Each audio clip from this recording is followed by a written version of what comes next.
الرحيم الحمد لله رب العالمين والصلاة والسلام على خاتم الأنبياء أشرف المرسلين وعلى آله وأصحابه أجمعين أما بعد.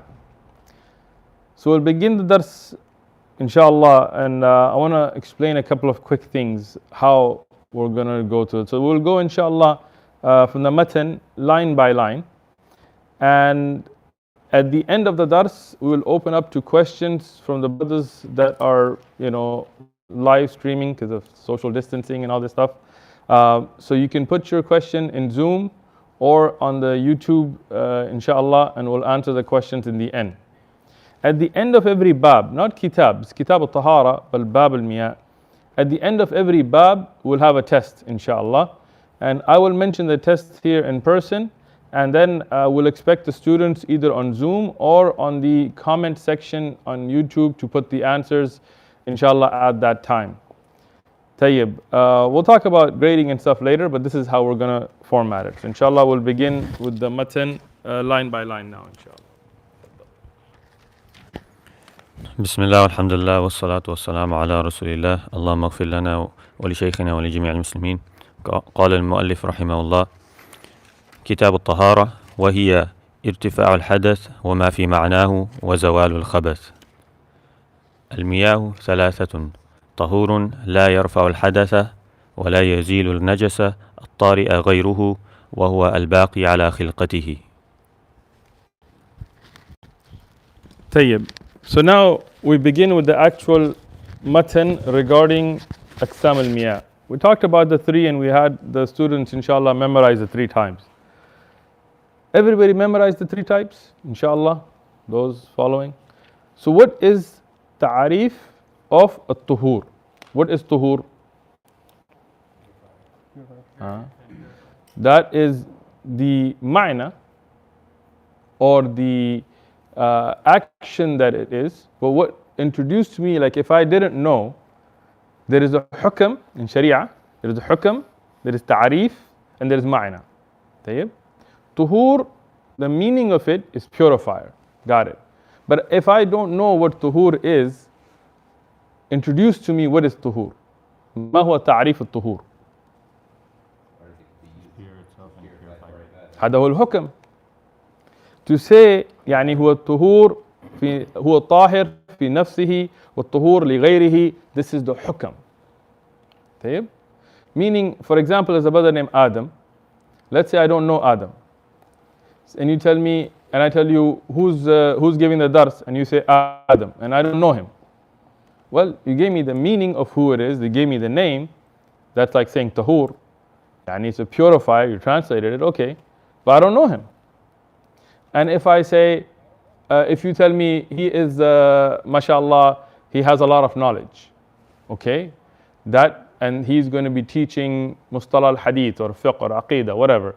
That is what he's doing, but you still don't introduce me to who he is, right? So, ta'arif of tahur is باقي يعني فهو باقي على خلقته. It is still upon its original state. That is ta'arif of tahur. طيب? Meaning, if I got a cup of water, we're fasting right now, so we don't have a cup of water, and I introduced you to this is tahur, then I can tell you, look at it, it's still upon its original state.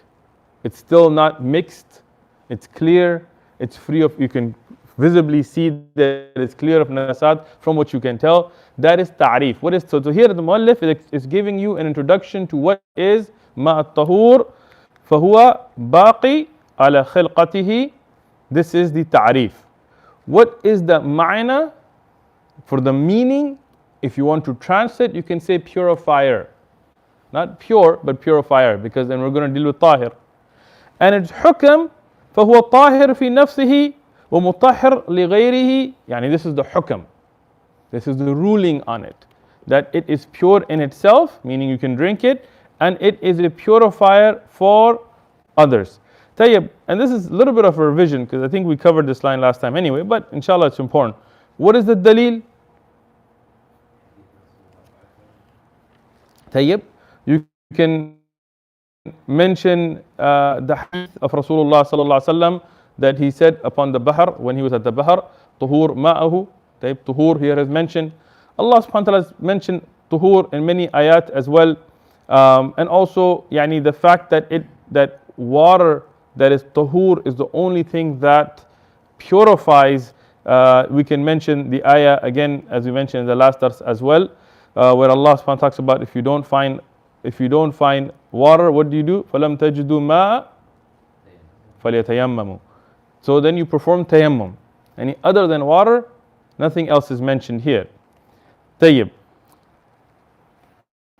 Next, we talk about some of the types of tahur, and you will see Zadul Mustaqni here goes a little bit deeper than some of the other mutun. Inshallah. قال المؤلف رحمه الله: فإن تغير بغير ممازج كقطع كافور ودهن أو بملح مائي أو سخن بنجس كره. Tayyib.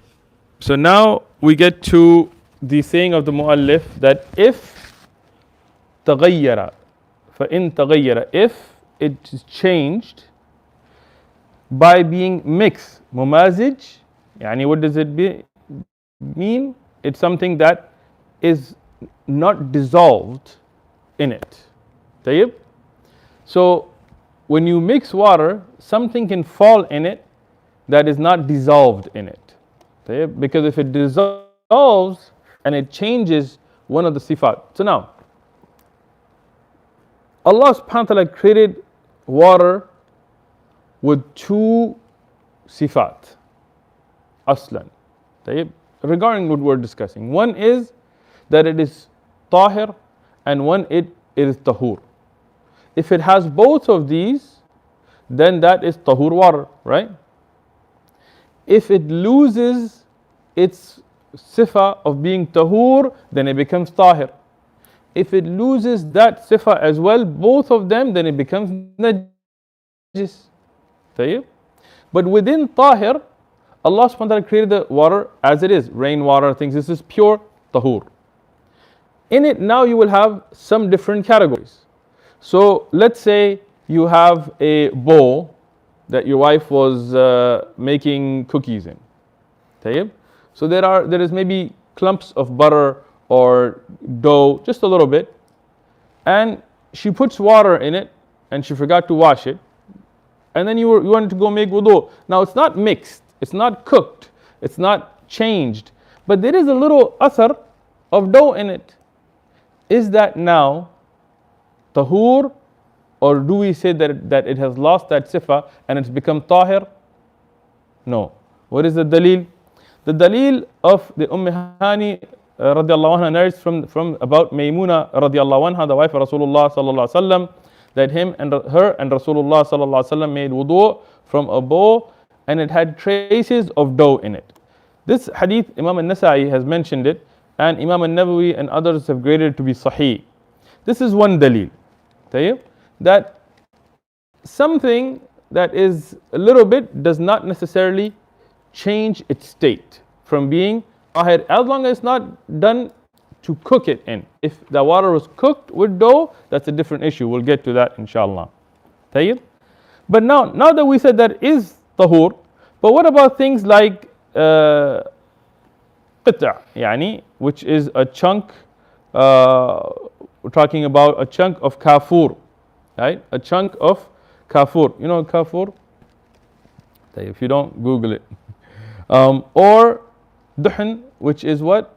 Grease, like chunks of grease. Or bimilh ma'i.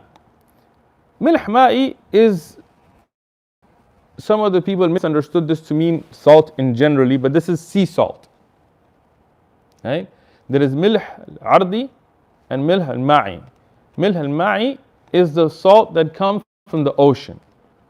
Now, if you took salt from the earth and mixed it up with water, that's a different issue. But if you took salt from the sea, and I'm going to talk about the details of this going forward, inshallah, you have to be patient there, but just roll with it for now. Tayyib? أو سخن بالنجس, or it is heated, yani it is cooked, that water, and the fuel that you're cooking with is najis. Now this seems kind of odd to us here, I know, but again, Islam is not just for us here, so you have to understand the usul of all of these, right? In other countries, sometimes the dried feces and things are sometimes used to cook. That is like what they cook with, and so on and so on. So he says, if any of those are used, kuriha, it is makruh. It's still tahur. So you had now we're looking at two categories of tahur. One was pure tahur, no kiraha, no problem. What would be included in that? Rainwater, snow, seawater, river water, water from a well, water from a spring, lake water, all of that on its original state. Why? And we can give you adillah for all of these. And inshallah in the end I will go over each one of these with adillah as well. But in the Quran, Allah subhanahu wa ta'ala said He sent down the water from the sama to purify us. Right? So that's rainwater. If you look at the hadith of Bir Buda', that Rasulullah was at a well in Medina, and he talked about its purities, that tells you well water. Rasulullah made wudu with river water, right? In the different battles. I think we'll give you, inshallah, in the end, I'm going to go over adillah for each one of these, but we should know this. Over the ocean, we already mentioned dalil, right? I like to have adillah for everything. Because to me, Islam is a religion of truth. And those durus, like I was watching this dars the other day, somebody sent me to review, and the brother, he took a pen and he just wrote, this madhab has this madhab has this madhab has this. That's the end. What benefit was that dars? What do I know from it? Yeah, some ulama say this, some ulama, our ulama say this. No. Islam is a religion of clarity, it's a religion of truth. Everything should have adillah. And you should follow adillah. You should follow the Quran and Sahih Ahadith. Tayyib, what about snow and ice? Because the hadith of Rasulullah which was also used in Dua al-Istiftah for to be cleansed with thalj or bard, al-ma. So these adillah show that these are from the category of tahur with no reservations. Pure tahur. Baqi ala khilqatihi. Now we get to a second category, something that a chunk has fallen into. Tayyib. Does that make it now no longer tahur? No, because what would be the dalil for that? It's still tahur, right? Because if you get a cup of water and a drop of or a chunk of butter falls in it, it just falls in it. You didn't cook it, nothing. Would that no longer be called water? It would be called water, right? It's still water. You're not going to call that lemonade. Now, why is it then makruh? Okay. And this is from the mufradat of the Hanabila. And this is unique to the Hanabila. Even though, researching this issue, I found some of the ulama from other madahib also took this view, but this is not the mu'tamid of the Imam Thalatha, Imam Abu Hanifa and his madhab, and Imam Malik and his madhab, and Shafi'i and his madhab, radiyallahu anhum. May Allah be pleased with all of them. But is it correct? This is the correct ruling. Even though it is not the jamhur of ulama Islam, it is correct. Why? First and foremost, we look at the hadith, da' ma yuribuka ila ma la yuribuka. This is Imam Ahmad and At-Tirmidhi have mentioned it, and it's a sahih hadith. And if we look at the hadith that is muttafaqun alayh from Rasulullah sallallahu alaihi wasallam, inna halal bayyina wal haram bayyina wa baynahuma mutashahbiyat. Tayyib, mushtahabiyat. What does that mean? Those things that there are doubts. وَمَنْ وَقَعَ فِي الشُّبُهَاتِ وَقَعَ فِي الْحَرَامِ. So if you look at that hadith, which is also muttafaqun alayh hadith, the first hadith that we mentioned from Imam Ahmad and At-Tirmidhi is also sahih. The Rasul said that leave that which is doubtful for that which has no doubt. Tayyib. So now, if you took water and you used it to cook with, let's say you put some beans in it, and you put some salt and spices and you cooked, and that now became bean soup. Is that tahir or is it tahur? It's tahir, no longer tahur. The tahuriyati has been taken out. Now it is no longer ma'. So that is definitely not permissible for you. And this is ijma'an. Ijma'an, if the name changes to something else. And we'll talk about the khilaf there and things inshallah later. But if the name changes, according to An-Nawawi and Ibn Qudam and Al-Mughni, they have mentioned ijma' dun al-khilaf bayn al-ulama, that now it is no longer used. Because in the time of Rasulullah they had nabid and they had other drinks. And Allah subhanahu wa ta'ala says, فَلَمْ تَجِدُوا مَاءً. That's it. Right? So if it's no longer ma', then ijma'an from the Quran itself, from the consensus ummah, you cannot use it. But here now you have these categories where it didn't change, but it's close to it. It's not upon its pure natural state. Now you have come to that border. You've come to that doubtful area where it's kind of close to something that has changed. So from the hadith of Rasulullah sallallahu alaihi wasallam, when we have that doubt, it's better we leave it. It's not haram. Your wudu from it would be correct. It is still tahur, but with kiraha. Why? Because now you're getting close to that which is not permissible. And again, the hadith where halal is clear and the haram is clear, and between them there are those things that have shubha, that have some doubtfulness. And it's a longer hadith, I'm just mentioning what is relevant here. فَقَالَ مَنْ وَقَعَ فِي شُبُهَاتٍ, and the one who falls in those shubuhat, فَوَقَعَ فِي الْحَرَامِ, then they will sooner or later, meaning fall in the haram. So because of that, the correct ruling is that this is makruh. There is karaha. This is correct. بِأَدِلَّةٍ. Even though the Imma Thalatha didn't take it, and this became from the mufradat of the Hanabila. Except for the issue of tayyib. So we talked about sea salt. Why sea salt? Regular salt, if you mix it with water, what do we call that? Saline, right? Saline in English, saline, which is what you use for eye drops and cleaning nose and many things. It's no longer considered pure water.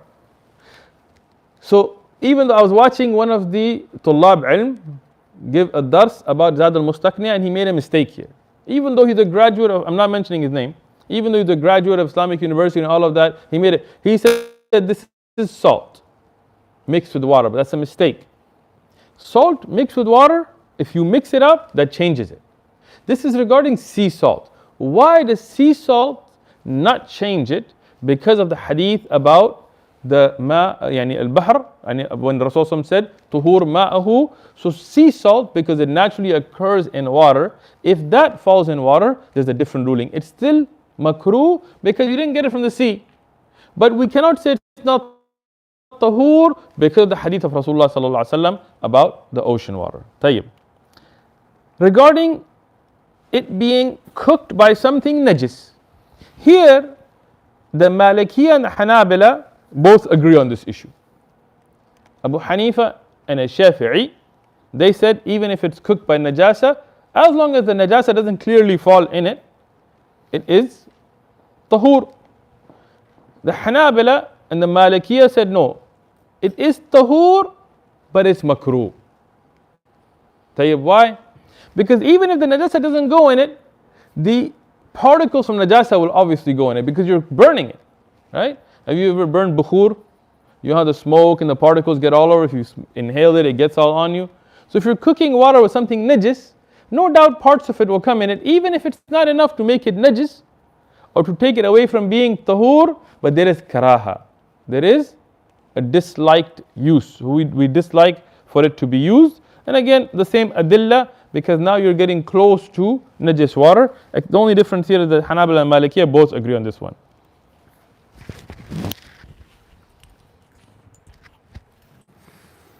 فإن تغير بغير ممازج بسم الله وإن تغير بمكثه أو بما يشق صون الماء عنه من نابت فيه أو ورق شجر أو بمجاورة ميتة أو سخن بالشمس أو بطاهر لم يكره.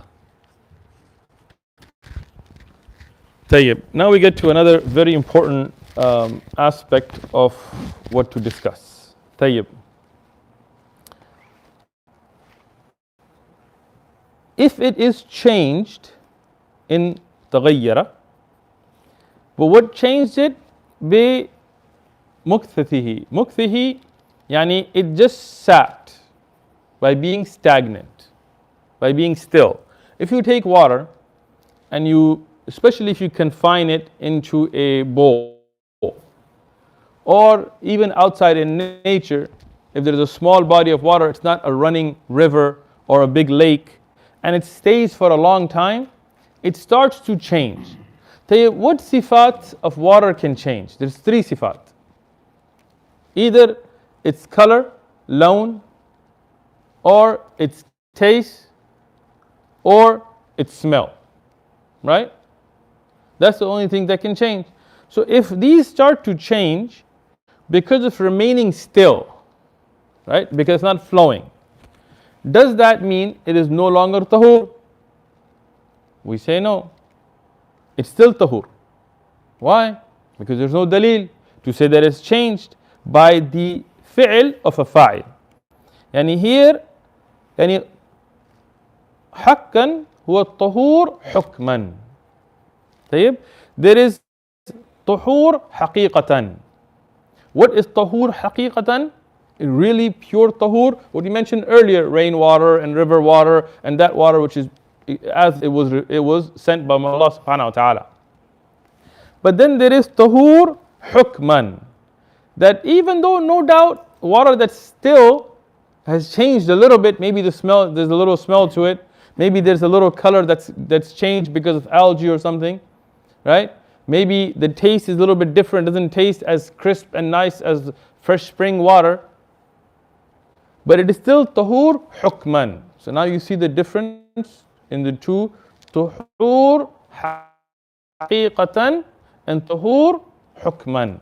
One is in reality tahur at its original state, one is altered a little bit, but it's still tahur without any kiraha. It's not makruh. Right? Why? Because it became tahur without fi'l of a fa'il. I mean, in the end, Allah is the fa'il for everything. And some people, like, you say, mention something, and then they try to discuss, we're discussing this issue, right? Meaning that if one of us went and put something in it to change it, that's a different issue. But if naturally, by the will of Allah subhanahu wa ta'ala, something changed in it that didn't change its name, and you changed it from being water, and you didn't go and put it there, then that is still tahur without kiraha. طيب? Or يعني what is difficult to remove something from.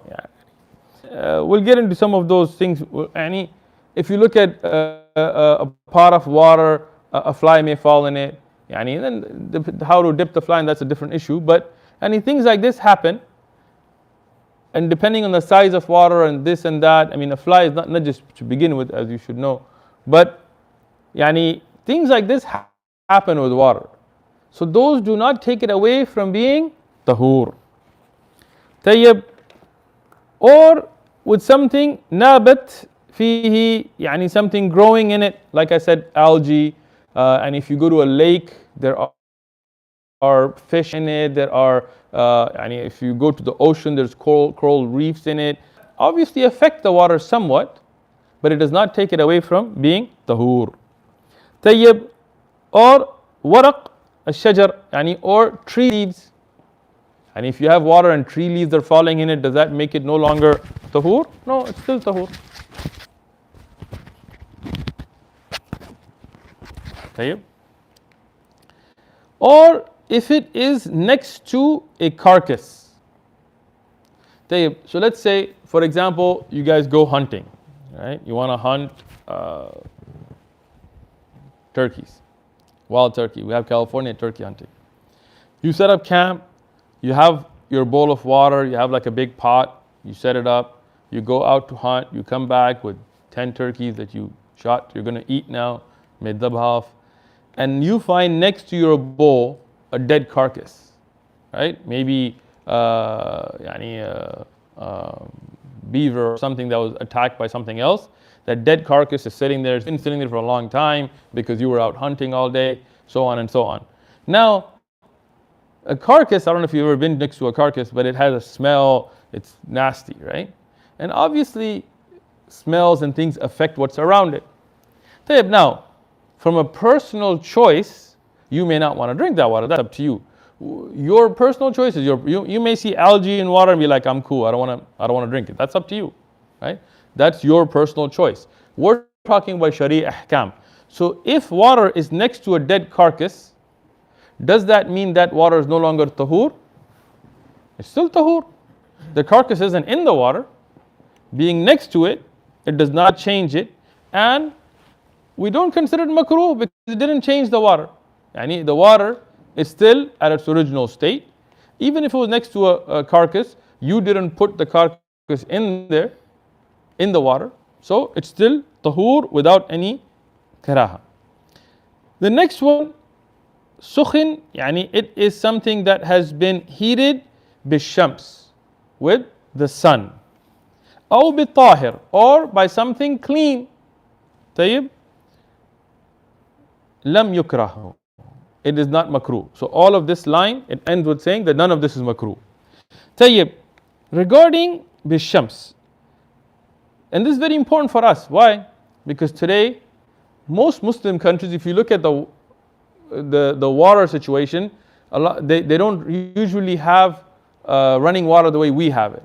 They'll have like a tank of water on top of the house, and that tank will get refilled like a truck. When I used to be in Jordan, we used to have a truck that came by and it would refill the water tanks. And when I was in Saudi, we had the same thing. In Emirat, we had the same thing. In Pakistan, we saw the same thing. In Malaysia, I've seen the same thing. In different countries. Even us here in the US, a lot of us, we're using solar energy. So we're using the sun and we heat up the water. Those of us that have electric water heaters, you heat the water with the sun's energy. Okay? So that which is heated by the sun, according to a Shafi'i, Imam al-Shafi'i, it's makruh. Solar or sun heated water, according to Imam al-Shafi'i, is makruh. According to the Imam Thalatha, the Malikiyah, the Hanabila and the Hanafiya, the other Imam Thalatha, it's not makruh. Tayyib. The Hanabila, no doubt, they said it's not makruh.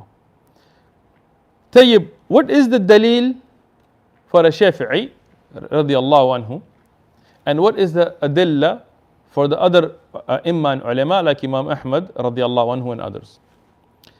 The Shafi'i ulama, they bring adilla, the hadith of Aisha radiyallahu anha, where Rasulullah sallallahu alaihi wasallam forbid her from using water that was lit by the sun. And this is mentioned in Darqutni and other books. And he said that in it, because it brings barasa. What's barasa? Leprosy. It causes leprosy.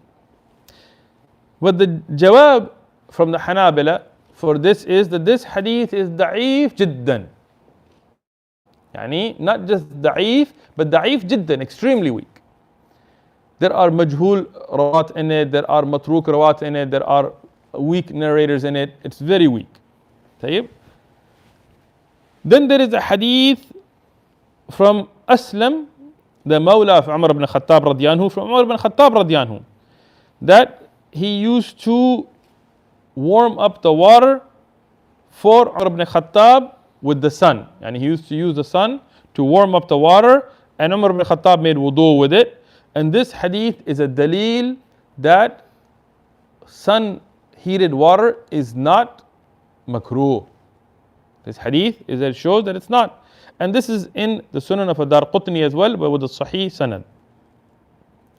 There are other mawquf ahadith that show kiraha for it regarding barasa, but those are all da'if as well. طيب.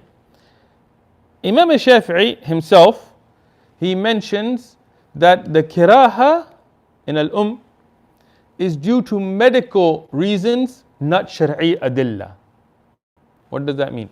Even these ahadith regarding not using sun heated water, Imam Shafi'i did not accept them to be sahih. Imam Shafi'i, he was a scholar of hadith as well. So he knew hadith, so he said these are not sahih. But some physicians at that time, doctors had told him that it does cause leprosy. So based on their opinion, he considered it to be makruh. Imam al-Nawawi, the great scholar of the Shafi'i madhab, in his Majmu', when he put this whole issue together, he said that this is not makruh. It is not makruh. So even though many Imam al-Shafi'i thought it to be makruh, and many of the Shafi'i ulama followed him in this and tried to present adillah, but in reality this is marjuh. The rajih qawl is that it is not makruh because of the sahih adillah that Sahaba made wudu with sun heated water, and all of the adillah for not using sun heated water being da'if. Regarding medical, according to different Muslim physicians, there is no connection between sun heated water and leprosy. So even if you take it from that aspect, there is no dalil for it. So what is correct, as the Muallif has mentioned here, that it is not makruh. Tayyib.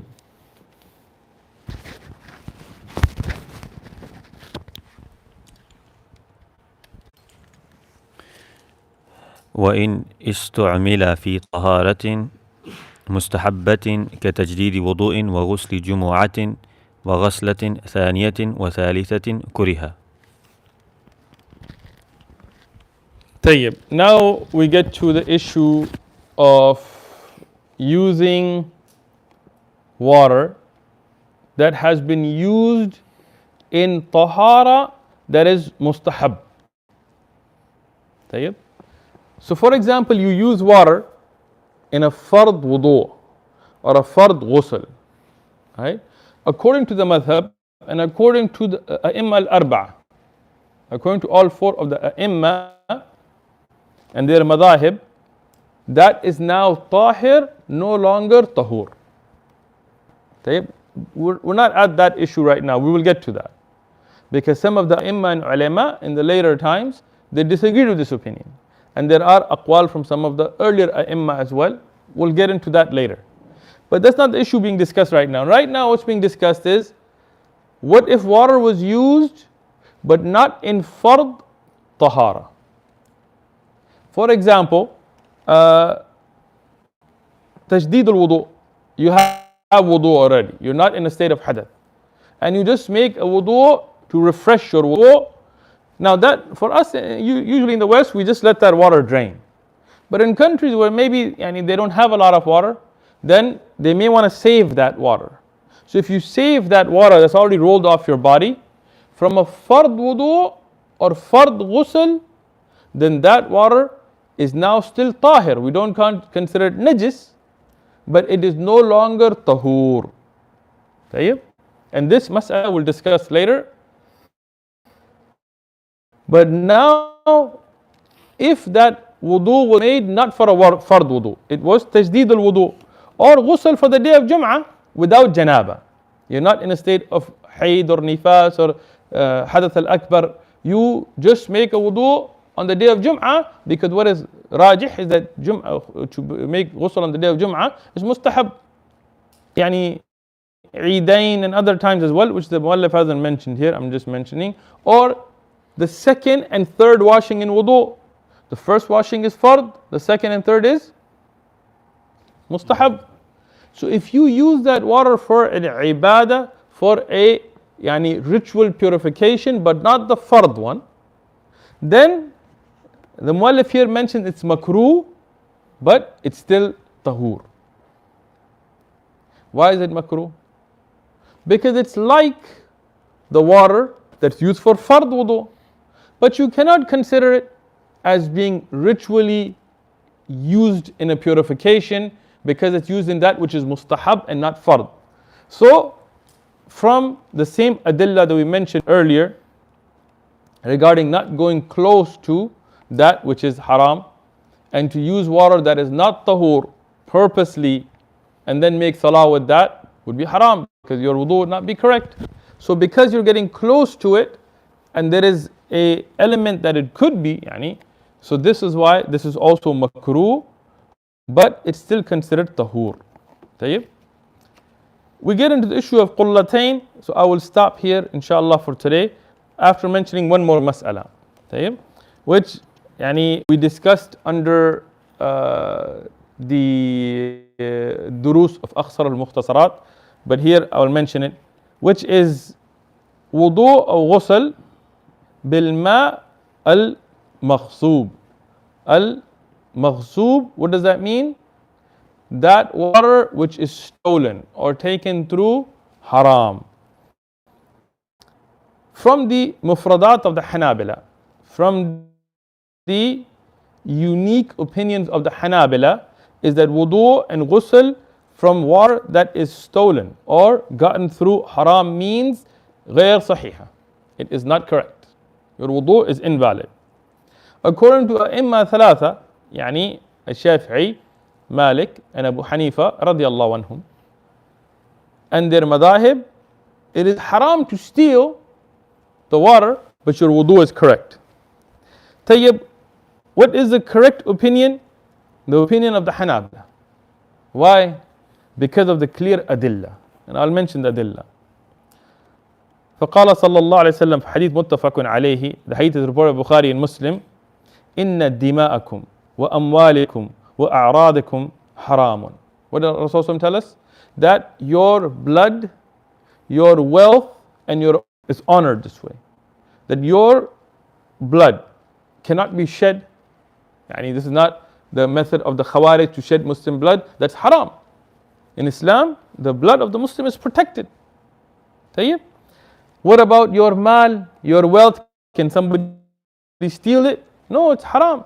What about your honor? Can somebody backbite you and somebody make buhtan and allegations against you? No, that's all haram.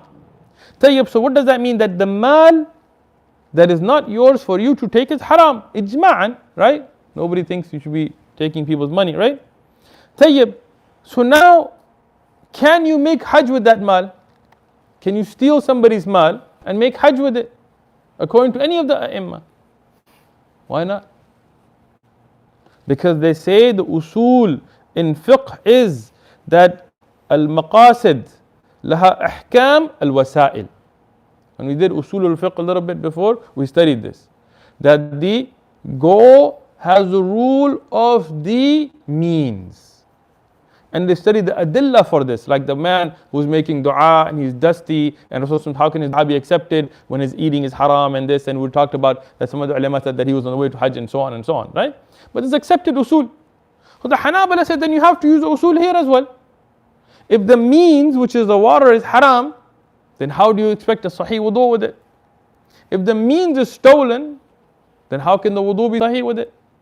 And this is the correct opinion, even though it's from the mufradat of the Hanabila. And there are many other adillah, but I will stop here inshaAllah ta'ala. We'll continue next dars. Jazakumullahu khairan. Tayyib. If there is